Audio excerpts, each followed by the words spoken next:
Hello and welcome to the news on NTA International. My name is Lami Ali and the sign language interpreter is Ozama Taiwo.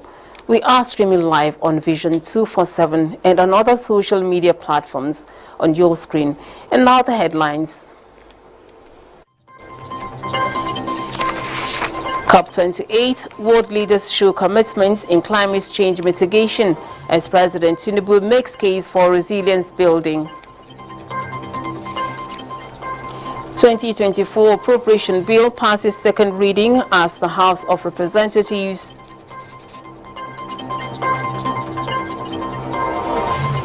World AIDS Day. First Lady Oluremi Tinubu supports a fight against HIV/AIDS.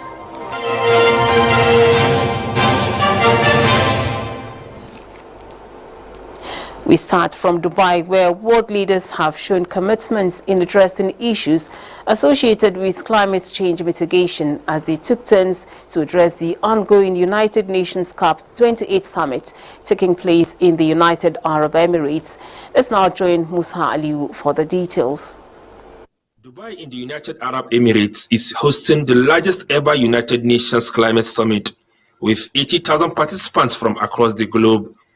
Among them are a number of world leaders, including United Arab Emirates President Sheikh Mohammed bin Zayed Al Nahyan, King Charles III, Indian Prime Minister Narendra Modi, French President Emmanuel Macron, and Bola Ahmed Tinubu of Nigeria.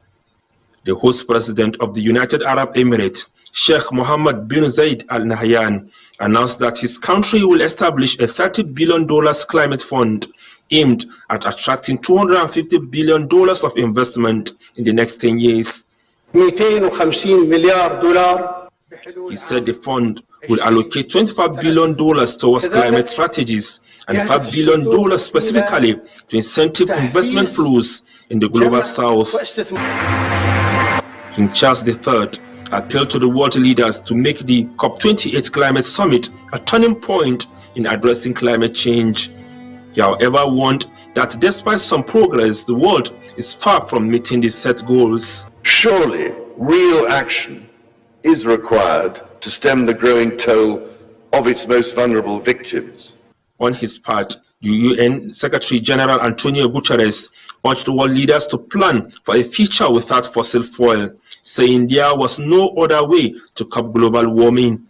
He said the 1.5-degree limit is only possible if the world will stop burning all fossil fuels.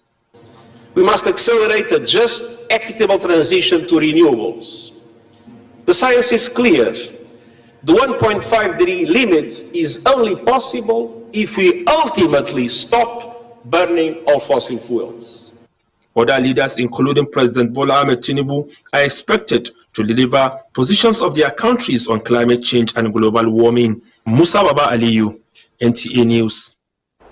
Now, Nigeria wants countries to honor their commitments on adaptation and operationalization of the Loss and Damage Fund to developing countries to enable them to build resilience. This is just as it remains poised on taking advantage of investment opportunities availed by the EU, Germany, and COP28 host, the United Arab Emirates. Charles Alpha reports.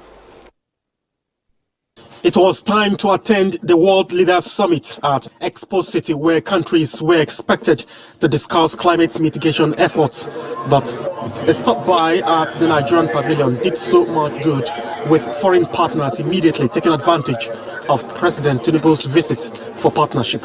Even though he didn't formally speak to the press, there was more to the visit. For the Director General, National Council on Climate Change, it was all about seamless energy transition plans and flexible grants to African countries who are suffering more from climate devastation that is of no fault of theirs. When countries rose from COP15 back then in Paris, there was this agreement that certain amount of funds should be set aside for developing countries that have been affected by climate change, and that is referred to as the Loss and Damage Fund. So what Nigeria is seeking right now is the operationalization of the climate finance for developing countries to help them mitigate climate change.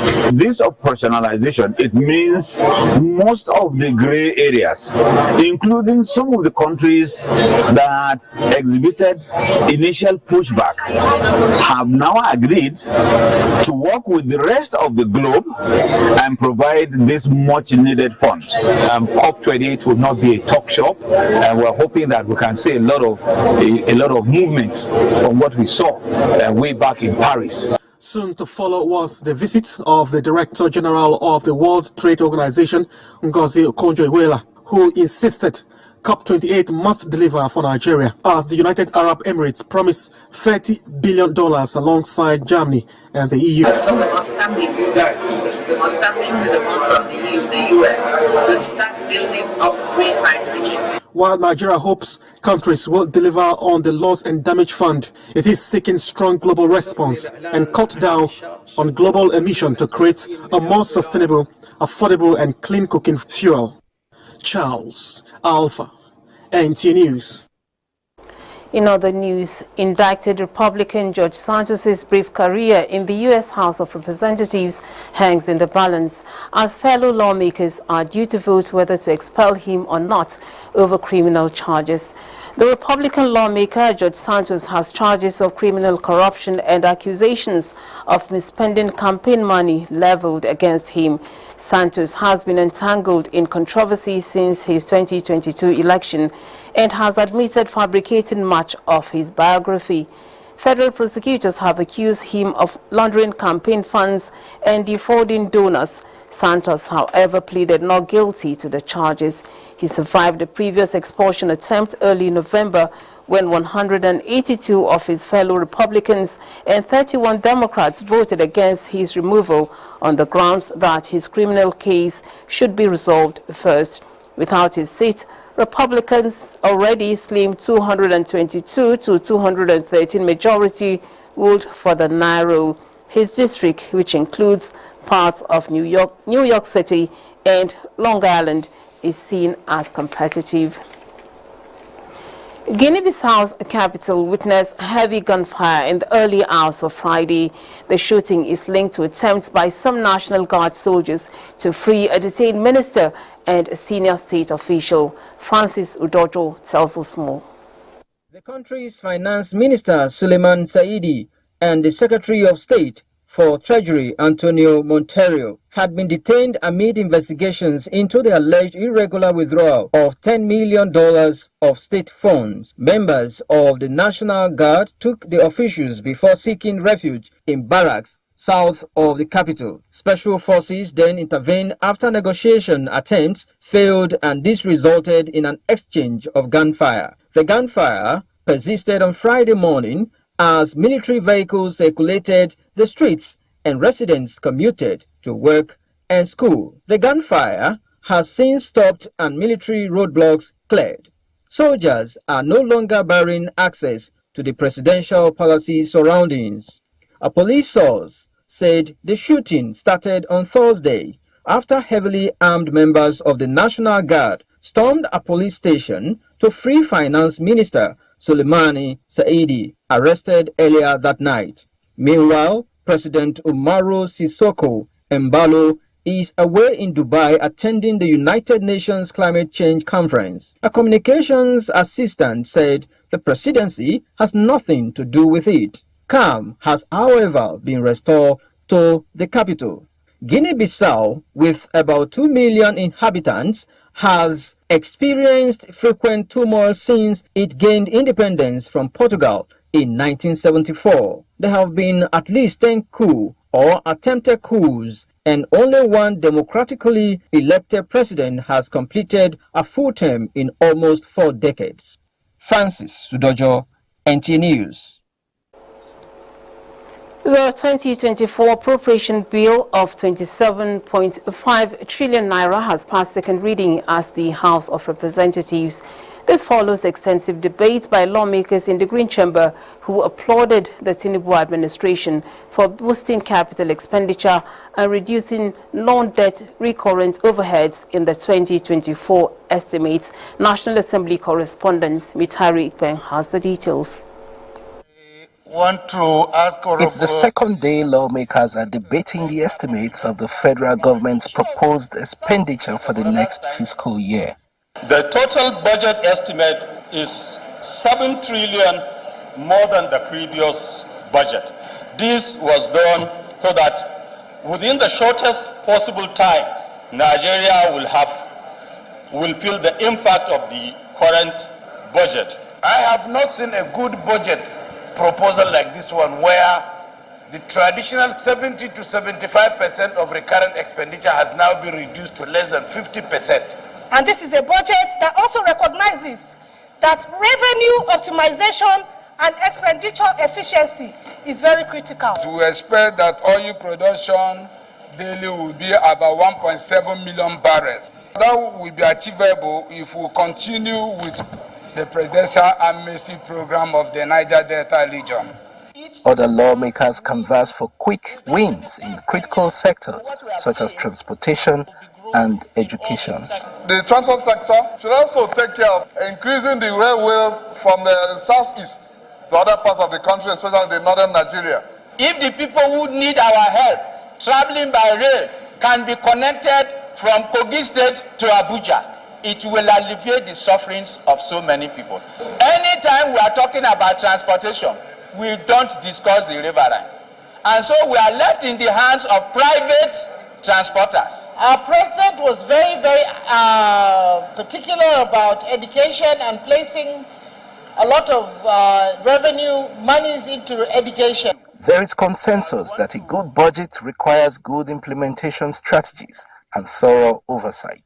By the end of the year 2024, let's go back and do a review of all the oversight functions we carried out. Let every legislator here go home and constitute what may be called project custodians in various constituencies, so that when these projects are executed, people can assume ownership, make sure they are kept and kept functional.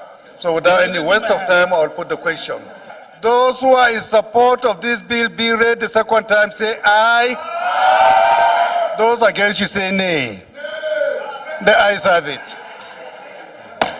The clerk. To authorize the issue from the Consolidated Revenue Fund of the Federation, the total sum of 27,503,404,773,861 naira only. Second reading. The 2024 budget proposal passes second reading, and the scrutiny by lawmakers will now be at the level of standing committees, especially that of appropriation. From the National Assembly, Mitaire Ikben, NTA News.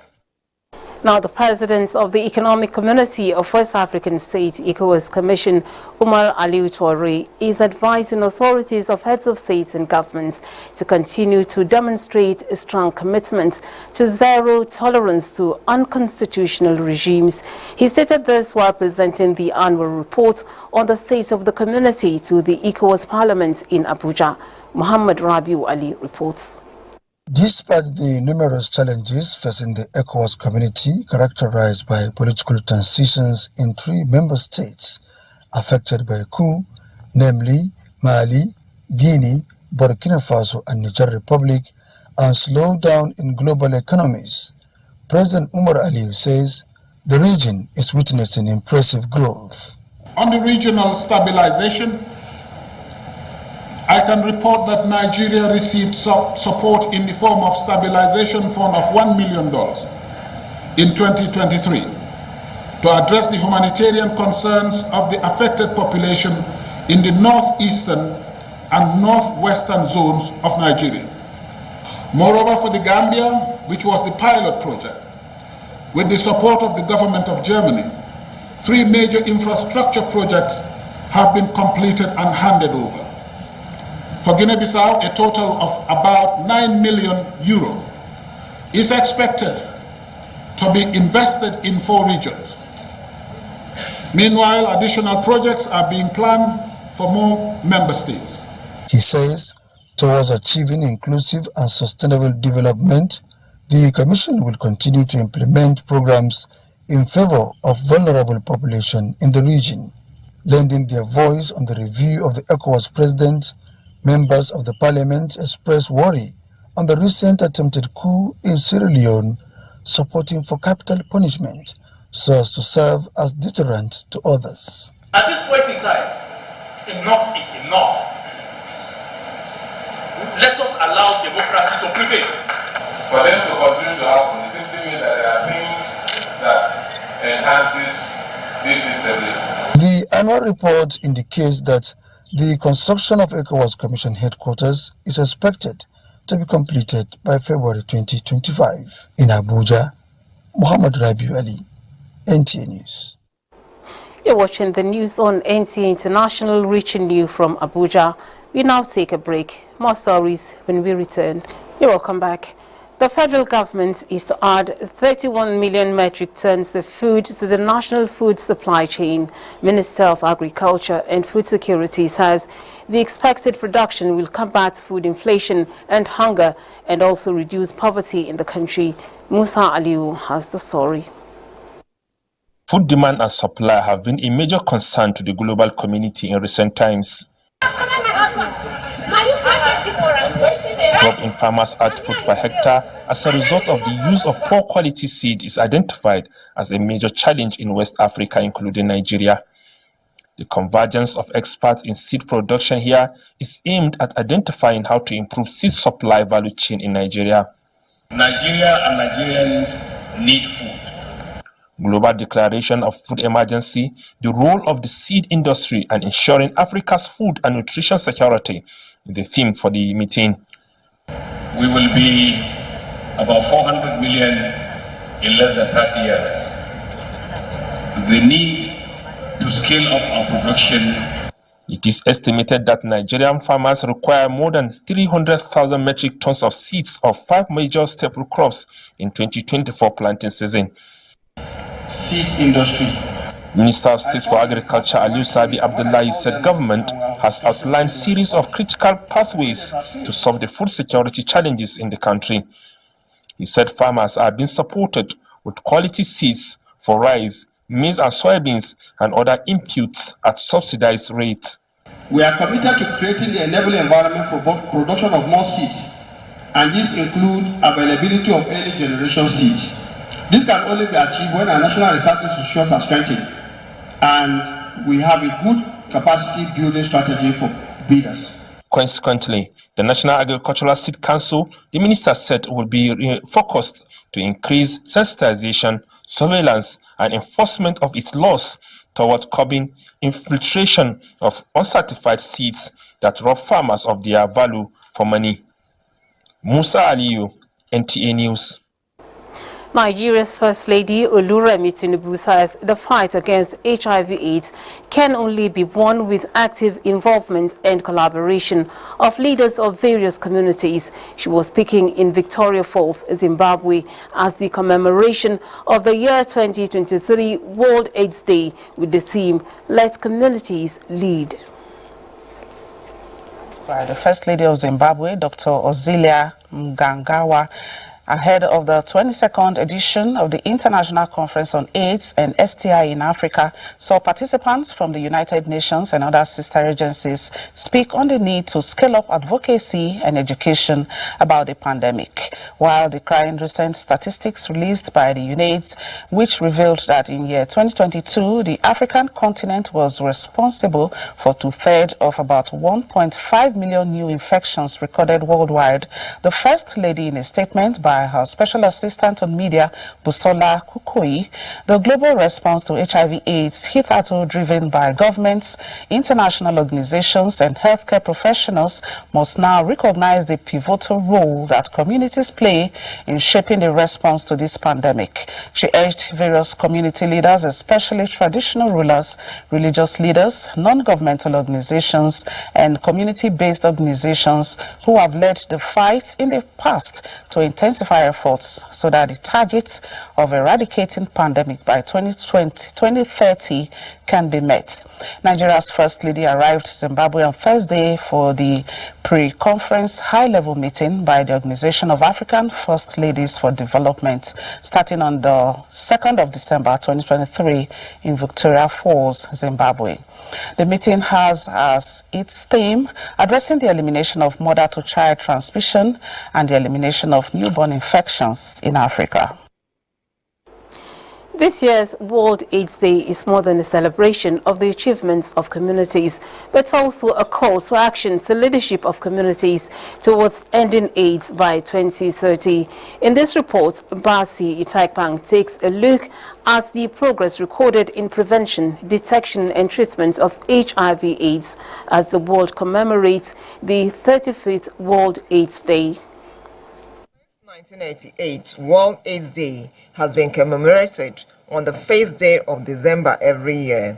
A day set aside by the United Nations to raise awareness about the deadly virus that has claimed an estimated 70 million lives between 1983 and 2023. The celebration provides opportunity for government and non-governmental organizations and individuals to raise awareness on the impact of HIV virus and its threats to life.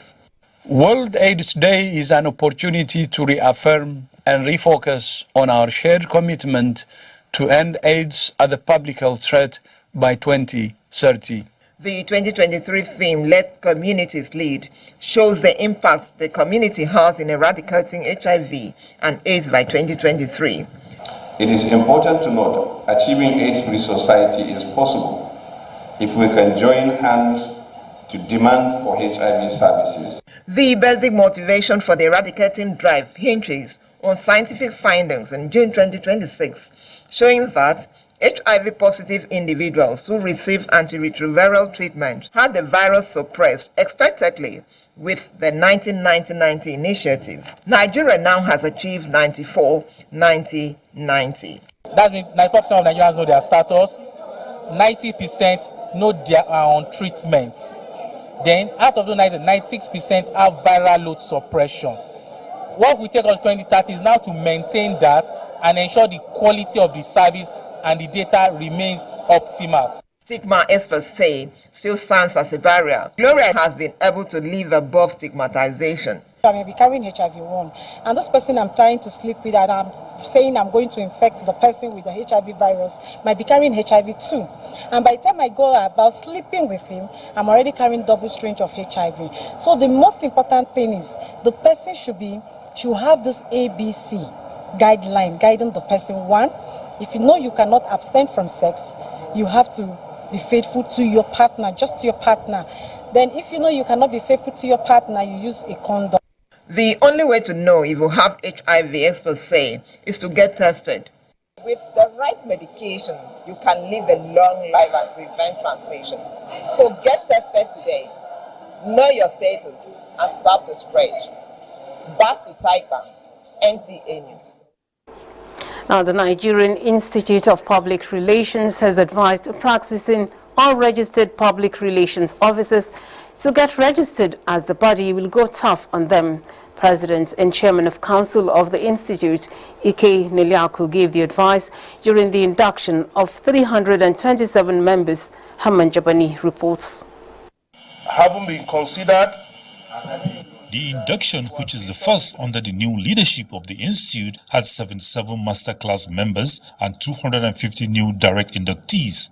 It's my pleasure to hereby induct you. After carrying out all the formalities expected, the President and Chairman of the Council, Ike Neliaku, charged the new members to adhere to the ethics of the profession and contribute to the growth of the Institute. He said the Institute stands on 4 pillars of national value and orientation, citizens' education, promotion of made in Nigeria goods, and excellence in service delivery for a national rebirth. Good people practice public relations.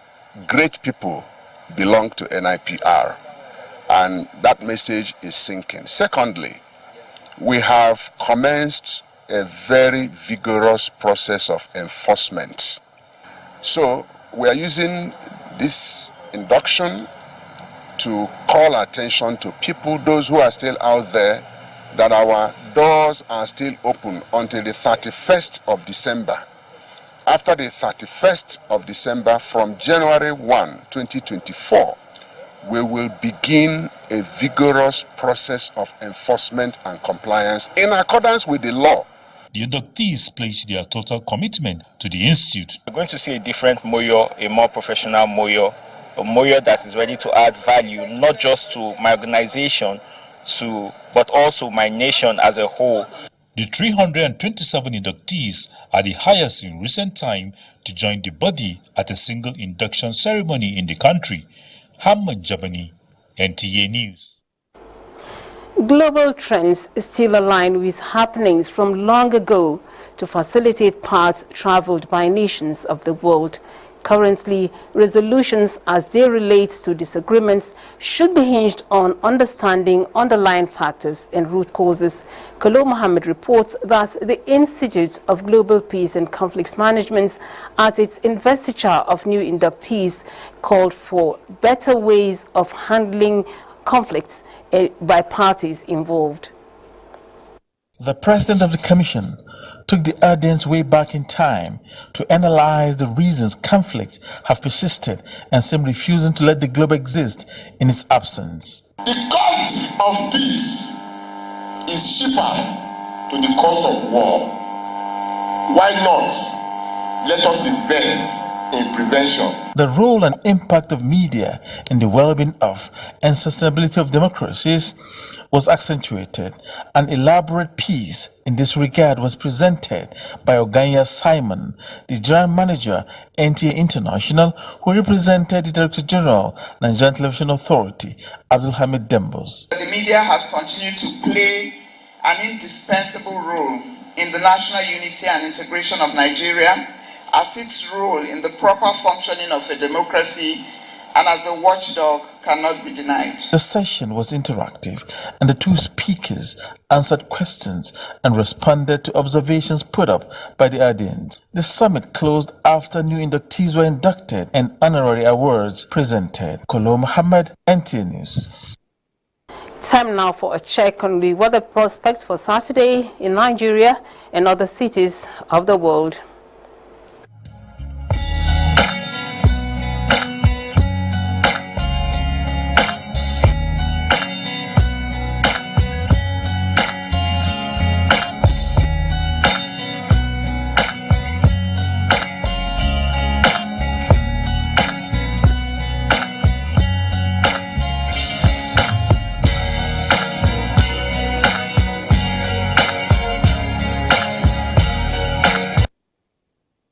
And that ends the news. Thank you for your time. I am Lami Ali.